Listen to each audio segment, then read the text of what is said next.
নিরিবিলি টাইম পাই, সময় পাই, এই সময় এসে আমরা দুটো কথা শুনতে জানতে পারবো। কথা ঠিক না ভুল? কথা ঠিক তো? তাহলে আজকের এই রাত্রিতে আমরা হাজির হয়েছি এই হাদিসের আলোকে। মহানবী সাল্লাল্লাহু আলাইহি সাল্লাম বললেন প্রত্যেকের জন্য ইলম অর্জন করা ফরজ। আমি যে ব্যাখ্যাটা বলেছিলাম যে শর্তের উপরে তালাক, এখন বলেন আল্লাহর নবী বলছে ফরজে আইন করা হচ্ছে কোরআন হাদিসের বাণীকে, এখন আমরা ফরজে আইন করে নিয়েছি কি? স্কুলের শিক্ষা, কলেজের শিক্ষা, প্রাইভেটের শিক্ষা, ইউনিভার্সিটির শিক্ষা, কম্পিউটার শিক্ষা, এটাকে আমরা ফরজে আইন করে নিয়েছি। কথা ঠিক না ভুল? যখন ওই সন্তান কবরে যখন যাবে, যখন কবরে যাবে, কবরে যখন তাকে প্রশ্ন করা হবে, কবরে যখন তাকে প্রশ্ন করা হবে, তখন সে কি বলবে, কি জবাব দেবে, কি উত্তর দেবে আপনার সন্তান? তখন বলবে আমি দীর্ঘদিন প্রাইভেট গিয়েছিলাম, দীর্ঘদিন স্কুল গিয়েছিলাম, দীর্ঘদিন আমি ইউনিভার্সিটি গিয়েছিলাম, দীর্ঘদিন কম্পিউটার শিক্ষা করেছিলাম, সুতরাং আমি তো এইসব ব্যাপারে এত কিছু জানি না, আমি তো এত কিছু বুঝি না, আমাকে ছেড়ে দেওয়া হোক। পরিত্রাণ পাওয়া যাবে? পরিত্রাণ পাওয়া যাবে? পৃথিবীতে যত বড়ই জ্ঞান অর্জন করুক, কম্পিউটারে যত জ্ঞানই অর্জন করুক, সায়েন্স গ্রুপে যত জ্ঞানই অর্জন করুক, সে যে কোনো সাবজেক্টে যত জ্ঞানই অর্জন করুক, কবরে কোনো 5 পয়সা তার দাম আসবে না। কবর তখন বলবে লা ইয়াতাদু ফি কবরিহি মাজাসানা তাসিগা।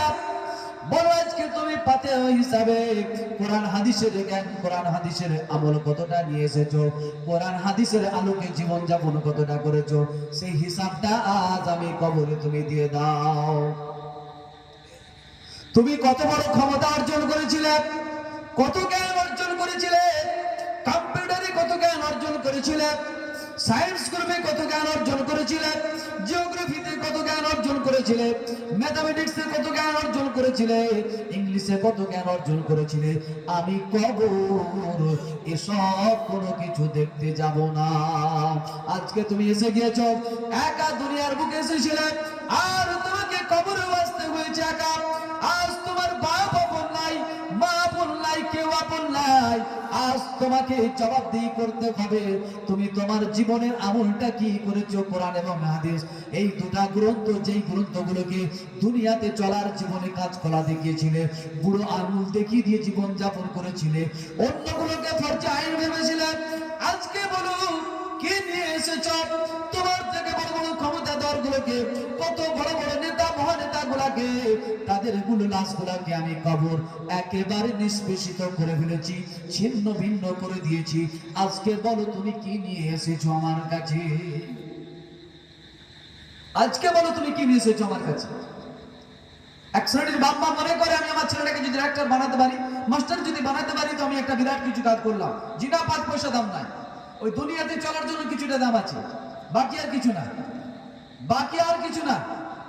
সেই জন্য যিনি ওই ছেলেকে ডাক্তার মাস্টার বানিয়ে 50 বছর সুখের কামনা করেন, আর একজন বাপ তার ছেলেকে এলেম শিক্ষা অর্জন করিয়ে কোটি কোটি বছর সুখে থাকার কামনা করে, কে চালাক কে বোকা আশা করি এটা আপনারা বুঝতে পারছেন।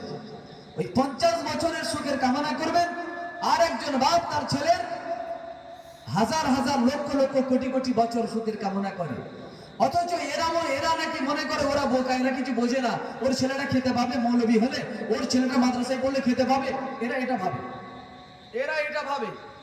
আরে আলেম সম্প্রদায় যা খেতে পায় তুমি চোখে দেখো না, আলেম সম্প্রদায় যা খেতে পায় তুমি চোখে দেখো না। আল্লাহ শুকর করে বলছি, আলেম সম্প্রদায় ভালো করে কথা বুঝুন, সমাজে যত শ্রেণীর মানুষ আছে, সে ডাক্তারি জ্ঞান অর্জন করবে, মাস্টারি জ্ঞান অর্জন করবে, সে যে জ্ঞান অর্জনটাই করুক না কেন, তার মূল লক্ষ্য হচ্ছে দুইটা, একটা হলো টাকা, দ্বিতীয় হলো মর্যাদা সম্মান। কথা ঠিক না বল?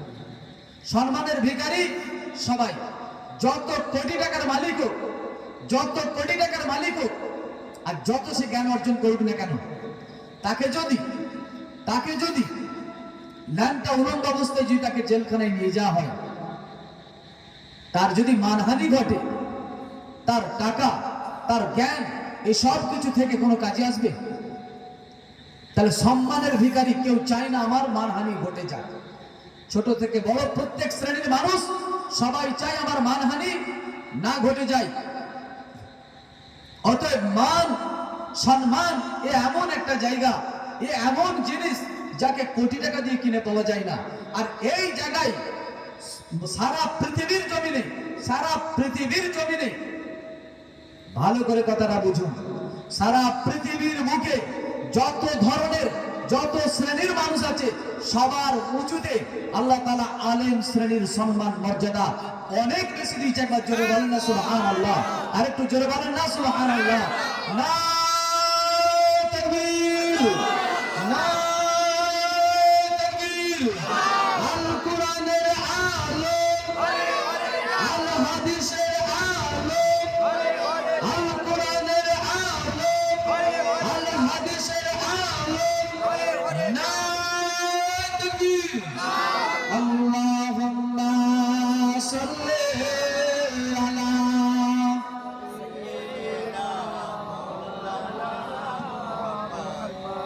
ওয়া আলা আলি সাইয়্যিদিনা। কবর মাঝে মা বাবাকে দেখা যাবে না, দেখবো যাকে তিনি গলেন শাগে মদিনা। কবর মাঝে মা বাবাকে দেখা যাবে না, দেখবো যাকে তিনি গলেন শাগে মদিনা।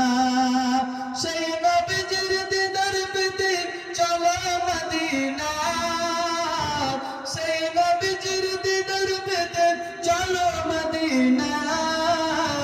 ডাইনে বামে মাটি আমার মাটির বিছানা, ডাইনে বামে মাটি আমার মাটির বিছানা। বালাগালোলা حسنت جميع خصاله। এই দুনিয়ায় সারা জীবন থাকার জায়গা না, অন্ধকার কবর জি আমার আসল ঠিকানা। এই দুনিয়ায় সারা জীবন থাকার জায়গা না, অন্ধকার কবর জি আমার আসল ঠিকানা। সবাই রেখে আমায় চলে যাবে, সঙ্গে হবে না। ডাইনে বামে মাটি আমার মাটির বিছানা, ডাইনে বামে মাটি আমার মাটির বিছানা। বারাগালোলা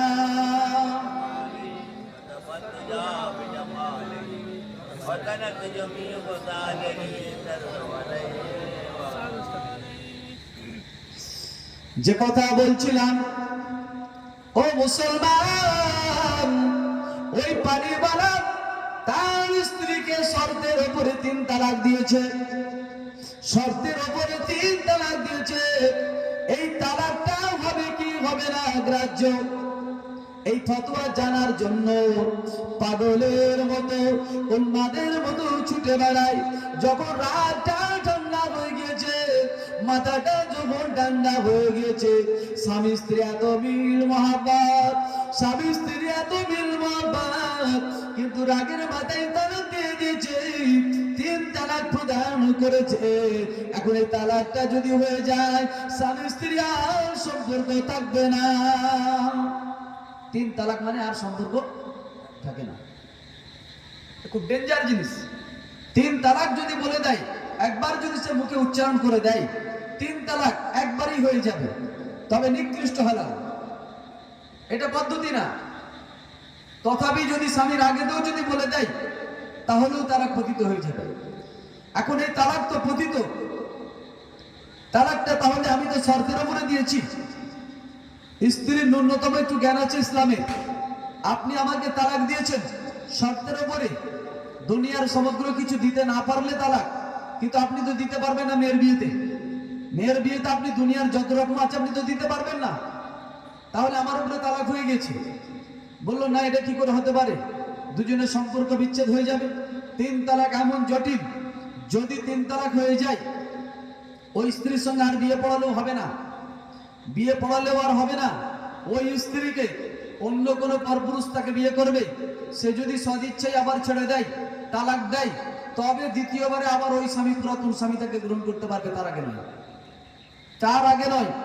সেই জন্য 3 তালাক দিতে নাই চট করে, বিশেষ ব্যাপার ছাড়া। এখন এমন অবস্থায় 3 তালাক যেহেতু দিয়ে দিয়েছে, তাহলে এই ফতোয়া জানবে কোথায়? এই ফতোয়া জানবে কোথায়? কোর্টে জজের কাছে? একটু জোরে আওয়াজ দেন। জজের কাছে, উকিলের কাছে, ডাক্তারের কাছে, মাস্টারের কাছে? কার কাছে জানবে? কার কাছে জানবে? আলেমের কাছে। আলেমের কাছে। ভালো করে বুঝুন, স্বামী স্ত্রীর জীবন, মা বাপের সঙ্গে সন্তানের জীবন, সন্তানের সঙ্গে মা বাপের জীবন, ভাই ভাইয়ের জীবন, ভাই বোনের সঙ্গে জীবন, একে অপরের যে আজকে পড়ব সারা টোটাল মানব জাতির যে মেলবন্ধন, সবাই কে কিভাবে চলবে, যে কোনো প্রবলেম, যে কোনো সমস্যায় সব সমাধান পৃথিবীর কোনো গ্রন্থ দিতে পারেনি। একটাই গ্রন্থ দিয়েছে, সেটা হলো কোরআন মাজিদ। একবার জোরে বলেন না সুবহানাল্লাহ। পৃথিবীতে কত শিক্ষাবিদ আছে, তাকে বলুন এই তালাকটা হবে কি হবে না? পৃথিবীতে কত শিক্ষাবিদ আছে, কত জাননেওয়ালা আছে, কত জ্ঞানী আছে, কত মহাজ্ঞানী আছে, কত বিজ্ঞানী আছে, তাদেরকে বলে দিক, তারা বলে দিক এই তালাকটা হবে কি হবে না। এত সহজ নেই, কারো ঘাড়ে ক্ষমতা নাই, কারো ঘাড়ে ক্ষমতা নাই। সেটা একমাত্র শিখিয়েছে এই কোরআন মাজিদ। এই পরিবার যখন দেখল কি করা যাবে, কি করা যাবে, তখন আলেমদের দরবারে ছুটে চলেছে। আলেমদের দরবারে ছুটে চলেছে। আশেপাশে যত ছোট থেকে বড় শ্রেণী মোতাবেক যে ধরনের আলেমরা ছিল, প্রত্যেকটা আলেমের কাছে ছুটেছে। প্রত্যেকটা আলেম বলল, ভাই আপনি যে কথা বলেছেন, আপনি তো সরাসরি তালাকের কথা বলেন না, আপনি শর্তের উপরে তালাক দিয়েছেন, আপনি শর্তের উপরে তালাক দিয়েছেন। সুতরাং শর্তের উপরে যদি তালাক দিয়েছেন, দুনিয়ার যাবতীয় সম্পদ যা কিছু আছে এটা তো আপনার পক্ষে দেওয়া কখনোই সম্ভব নয়। অতএব আমাদের যতটুকু জানা, এটা আপনার হয়তো তালাক হয়ে যাবে। অতএব এটা কিন্তু আমরা ডিক্লেয়ার দিতে পারবো না। সব থেকে যিনি বড় আলেম আছে আপনি তার কাছে যান। এইভাবে একের পর এক বড় আলেম থেকে বড় আলেমের কাছে যাই। যেতে যেতে কেউ সঠিক তার উত্তর দিতে পারলো না। পরিশেষে এমন একটা জায়গায় গিয়ে পৌঁছেছে, তিনি বললেন, আজ বর্তমান সময় এত জটিল প্রশ্নের উত্তর এটা পৃথিবীতে এখন বর্তমান সময়ে আমার মনে হয় কেউ উত্তরটা দিতে পারবে না। আপনার এই জটিল মসলা, জটিল প্রশ্নের উত্তরটা যদি দিতে পারে, তাহলে বর্তমান পৃথিবীর জমিনে একজন আলেম আছে, তিনি ছাড়া এটা দ্বিতীয় কারো পক্ষে সম্ভব নয়। আপনি যদি পারেন তাহলে আলেমের কাছে চলে যান। সেই আলেমটা হলো কে? ওই আলেমটা হলো ইমাম মুহাম্মদ। একবার জোরে বলেন না সুবহানাল্লাহ। ওই ইমাম মুহাম্মদ, যাকে নাকি ওই পানিওয়ালা যিনি আজকে মুসিবতে পড়েছে, সেই ইমাম মুহাম্মদকে 5টা টাকার জন্য নাকাল করে ফিরিয়ে দিয়েছিল, পানি দিয়েছিল না। সেই মুহাম্মদ, ইমাম মুহাম্মদ তাকে ফিরিয়ে দিয়েছিল।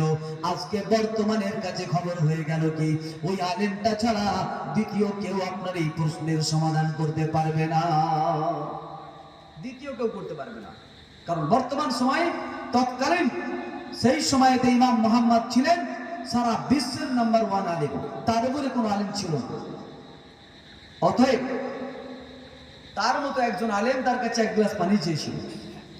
কথাটা কি বলছি বুঝতে পারছেন তো? আলেমদের পেছনে একটু খরচ করতে গেলে আমাদের অনেক চিন্তা ভাবনা করতে হয়।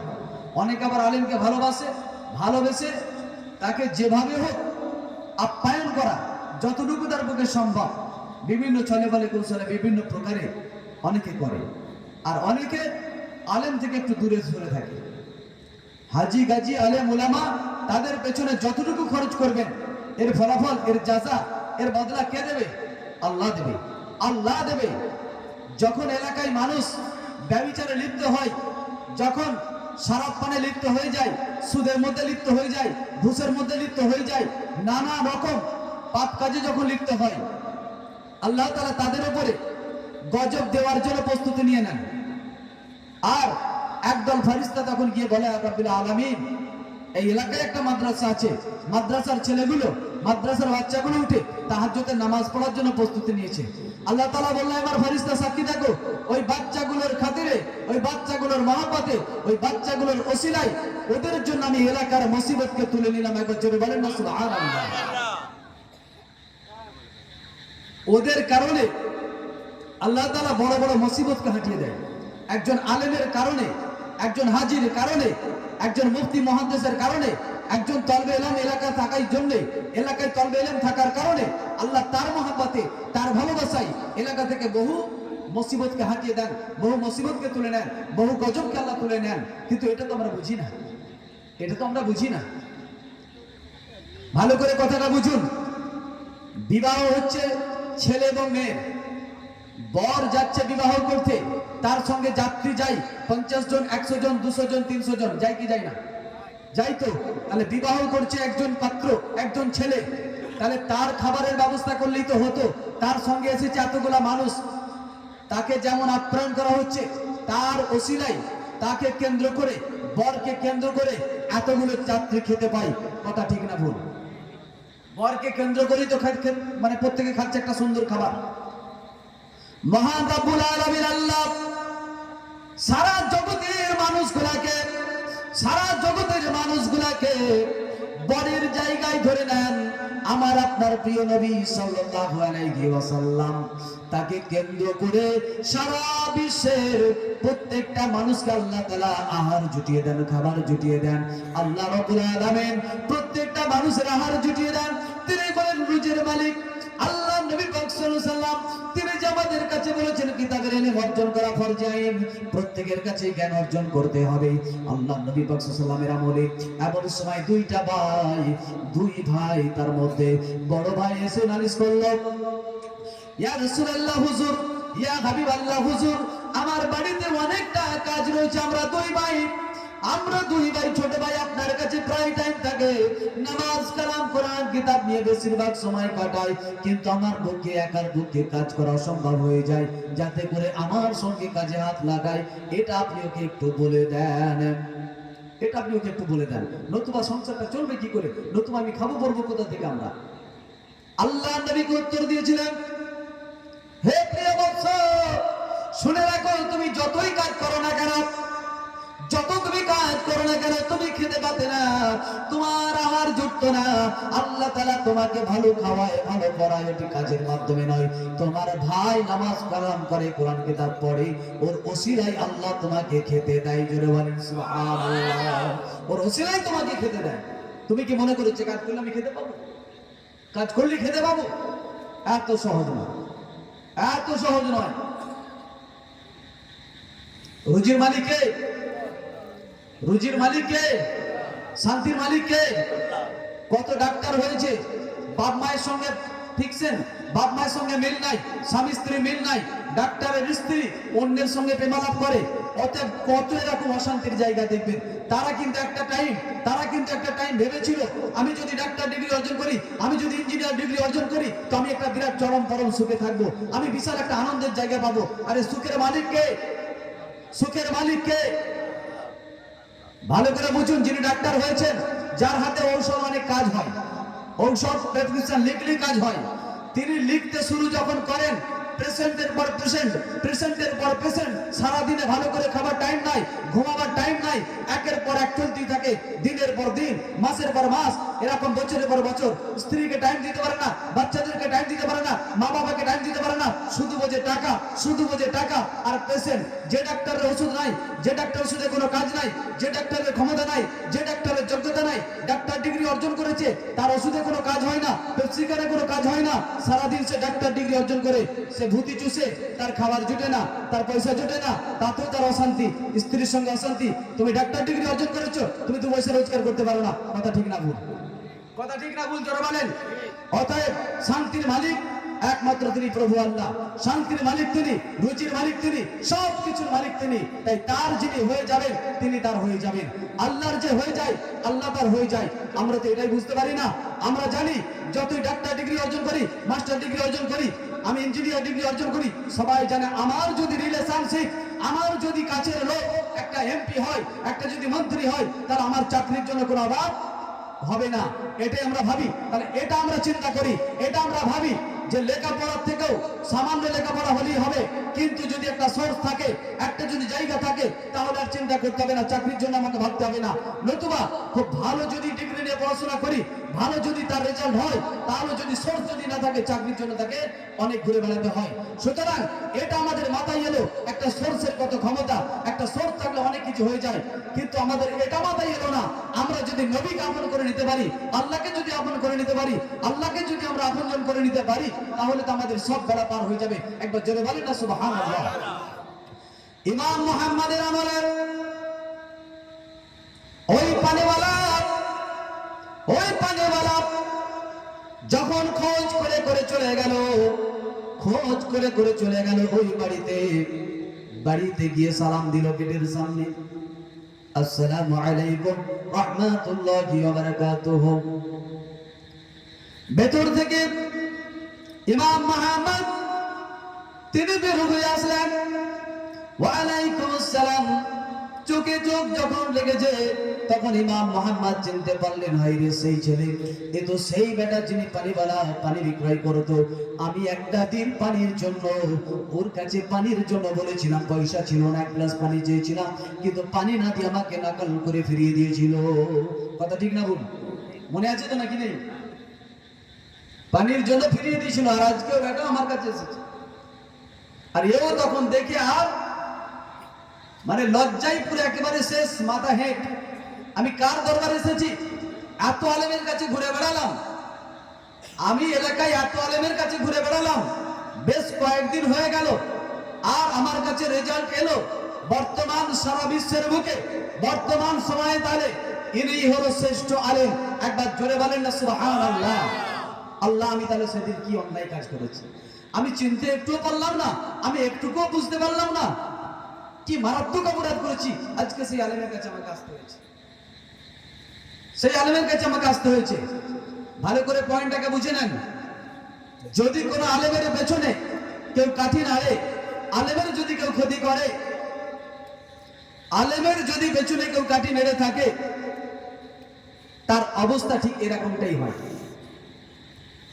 কোন দিক থেকে আল্লাহ তার মুসিবত এনে দেবে, কোন দিক থেকে আল্লাহ তার মুসিবত এনে দেবে, ও সে খবর রাখে না, ও খবর রাখে না। কার বিরুদ্ধে কথা বলছো, কার সম্বন্ধে কথা বলছো, এটা 20 বার চিন্তা করতে হবে, এটা 20 বার ভাবতে হবে। ইমাম মুহাম্মাদের নিকট এসেছে, পরিশেষে বলতে বাধ্য হয়ে গেল, জাহাবনা, আজ আমি বড় লজ্জিত, শর্মিন্দা।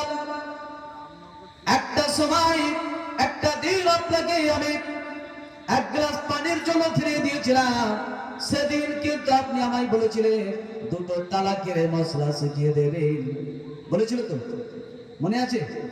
2টো তালাকের মশলা শিখিয়ে দেবেন, আর সেই তালাকের মশলা দিয়ে আজকে আমি পড়ে গিয়েছি কাতে, সেই জায়গা দিয়ে কাতে পড়েছি। আজ তালাকের মশলা জানার জন্যই আপনার কাছে ছুটে আসতে হয়েছে, তালাকের মশলাটা জানার জন্যই আপনার কাছে ছুটে আসতে হয়েছে।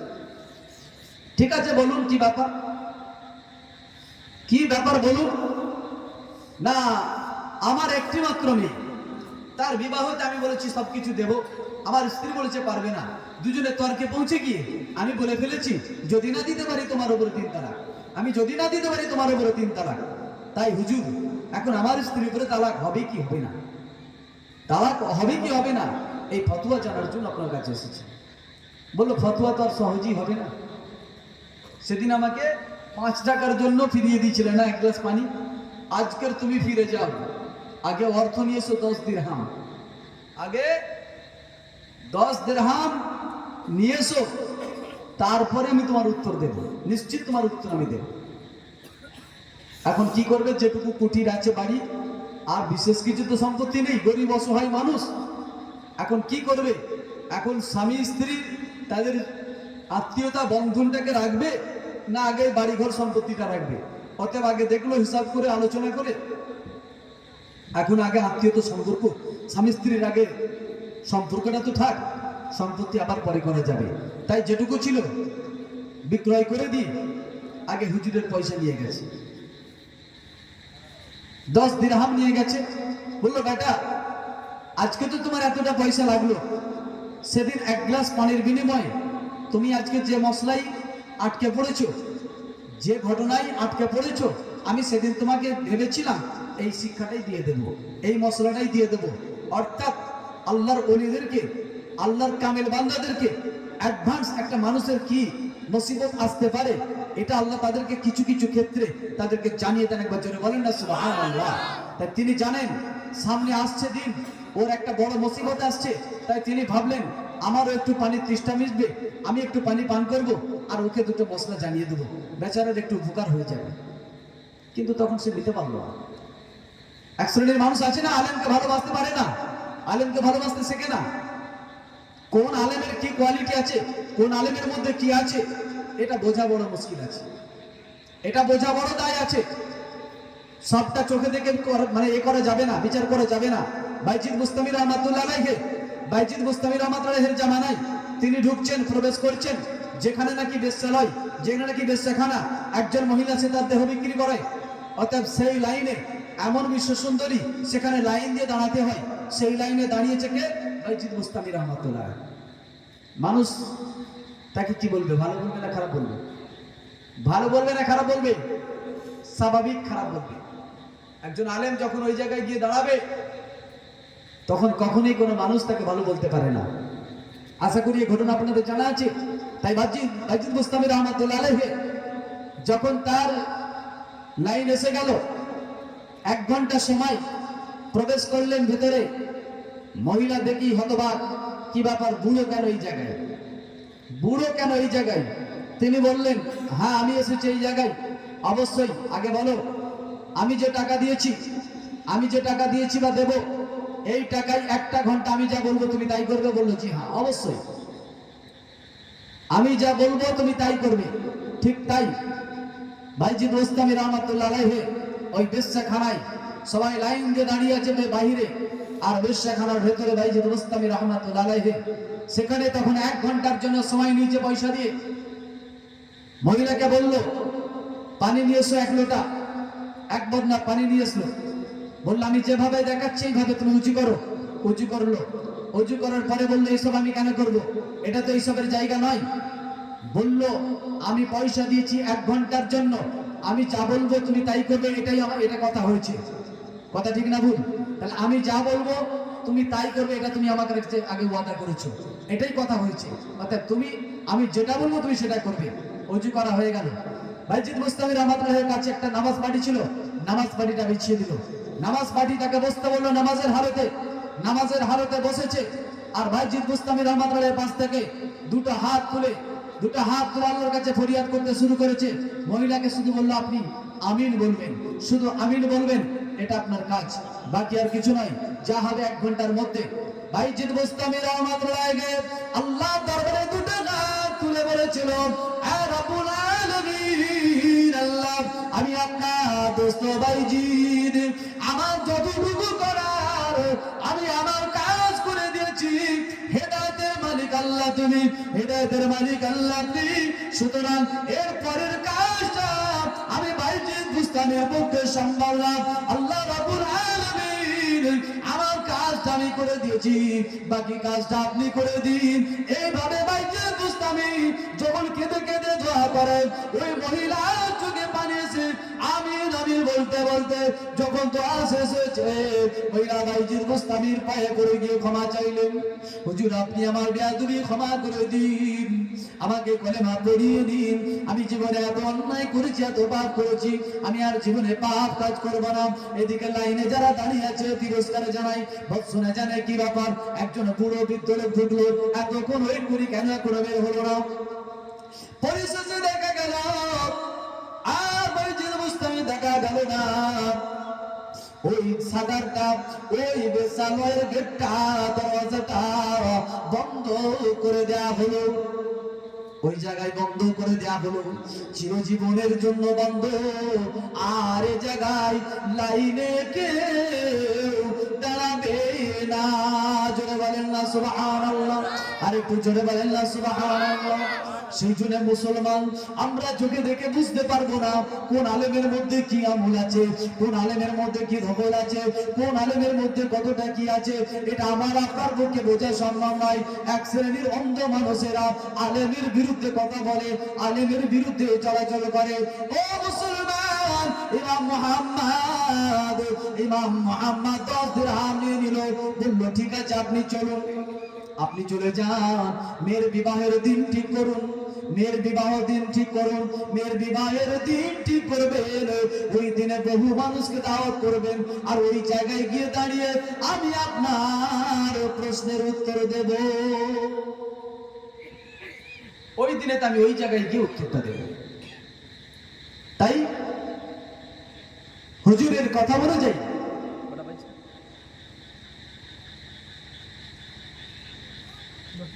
হুজুরের কথা অনুযায়ী ইমাম মুহাম্মদ যেহেতু বলে দিয়েছেন, সুতরাং তার মেয়ের বিবাহ ঠিক করতে হবে। মেয়ের বিবাহ দিন ধার্য সবকিছু হয়ে গেল। মেয়ের বিবাহ দিয়ে দেওয়া হলো।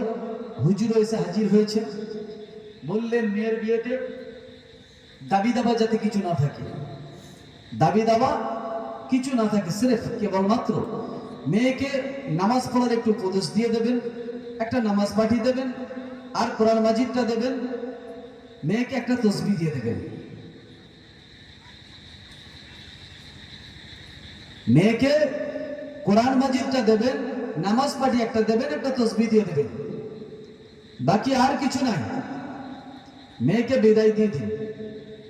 হুজুরের কথা অনুযায়ী তাই দিয়ে দেওয়া হলো। যেহেতু চতুর্দিকে এটা শর্তের উপরে 3 তালাক, এটা শর্তের উপরে 3 তালাক, বহু আলেম এর উত্তর দিতে পারে না। তাদের কাছে খবর পৌঁছে গিয়েছে জগতের সবথেকে শ্রেষ্ঠ আলেম ইমাম মুহাম্মদ তিনি এসেছেন, আজকের এই জটিল প্রশ্নের উত্তর তিনি দেবেন। তাই হাজার হাজার আলেমের জামায়াত লেগে গেছে, হাজার হাজার আলেম উলামার জামায়াত লেগে গিয়েছে। যদি আজকের বর্তমানে ফুরফুরা শরীফের দাদা হুজুর পীরগঞ্জ রহমাতুল্লাহ আলাইহি তিনি যদি হায়াতে থাকতেন, তিনি যদি একটু প্রশ্নের উত্তর দেওয়ার জন্য, একটু জলসা জুলুস করার জন্য আসতেন, তাহলে কি এই কোটি কত মানুষ হতো না? তাহলে কি গুটি কত মানুষ হতো? হাজার হাজার আলেম উলামা পুরো একেবারে এখানে ভরে যেত। কথা ঠিক না ভুল? হাজার হাজার আলেম উলামা সাধারণ মানুষ ভরে যেত যদি যোগ্য মাপের আলেম। ঠিক সেই সময়তে ইমাম মুহাম্মদ এসেছে, মানে হাজার হাজার আলেমের কাছে একটা আলোড়ন তিনি এসেছেন। অতএব আজকের কি বলছে এটা আমাদেরকে জানতে হবে। ইমাম মুহাম্মদের উত্তরটা শোনার জন্য হাজার হাজার আলেম দাঁড়িয়ে গেছে। এত মানুষের মাঝখানে ইমাম মুহাম্মদ বলল, ও পানিওয়ালা ভাই, ও পানিওয়ালা ভাই, আপনি চলে যান, চলে যান।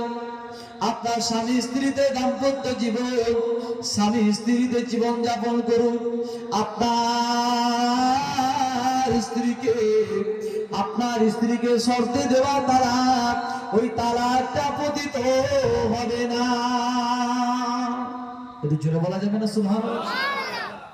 হুজুর তো ছেড়ে দিলেন তালাকটা পতিত হবে, এখন আপনি তো সুবহানাল্লাহ বলে দিলেন, কিন্তু আলেমরা কি আর সহজে ছেড়ে দেবে? সেখানে তো হাজার হাজার আলেম রয়েছে। এখন তাদের প্রশ্ন, হুজুর আপনি তো বলে দিলেন তালাক হবে না, কিন্তু ও তো মেয়ের বিয়েতে কিছুই দিল না, ও তো মেয়ের বিয়েতে কিছুই দিল না, ও তো বলেছিল দুনিয়ার যত রকম আছে সবকিছুই দেব, যদি দিতে না পারি তাহলে তোমার উপরে 3 তালাক। হুজুর আমরা তো জানি ও কিছুই দেয় না, মেয়ের বিয়েতে কোনো দেনা পাওনাও থাকে না। হুজুর ও তো মেয়ের বিয়েতে কিছু দিল না, আপনি বললেন ওর শর্তের উপরে তালাক যেটা দিয়েছে এ তালাক নাকি হবে না, তাহলে ব্যাপারটা কি? ইমাম মুহাম্মদ বলেছিলেন ও জগতের আলেমেরা, ও জগতের আলেমেরা, আপনারা কি কোরআন মাজিদ দেখেন না? আপনারা কি কোরআন মাজিদ পড়েন না? কোরআন মাজিদের 7 পারা 7 রুকুর মধ্যে আল্লাহ রাব্বুল আলামিন বলেছেন, ওয়ালা রাতবিউ ওয়ালা ইয়াবিসি ইল্লা ফি কিতাবিন মুবিন। আল্লাহ রাব্বুল আলামিন বলেন, এই দুনিয়ার জমিনে এমন কিছু নাই, এমন কিছু নাই যা কোরআন মাজিদে নাই। একবার জোরে বলেন না সুবহানাল্লাহ, আরেকটু জোরে বলেন না সুবহানাল্লাহ। কি বললেন? আল্লাহ তাআলা কোরআন মাজিদে কি বলেছেন? দুনিয়ার জমিনে এমন কিছু নাই যেটা কোরআনে নাই। কথা ঠিক না বল? দুনিয়াতে এমন কিছু নাই যেটা কোরআনে নাই, অর্থাৎ সব কিছু। সে যখন কোরআন মাজিদ তার মেয়েকে দিয়ে দিয়েছে, তো কোরআনে আপনারা বলুন কোরআনের নাইটা কি? কোরআনের নাইটা কি? কথা বুঝে এলো? তাই সেই কোরআন যখন মেয়ের বিয়েতে দিয়েছে, দুনিয়ার দেওয়ার তার কিছু বাকি রইল না, সব কিছু তার মেয়েকে উজাড় করে দিয়ে দিচ্ছে। একবার জোরে বলেন না সুবহানাল্লাহ, আরেকটু জোরে বলেন না সুবহানাল্লাহ।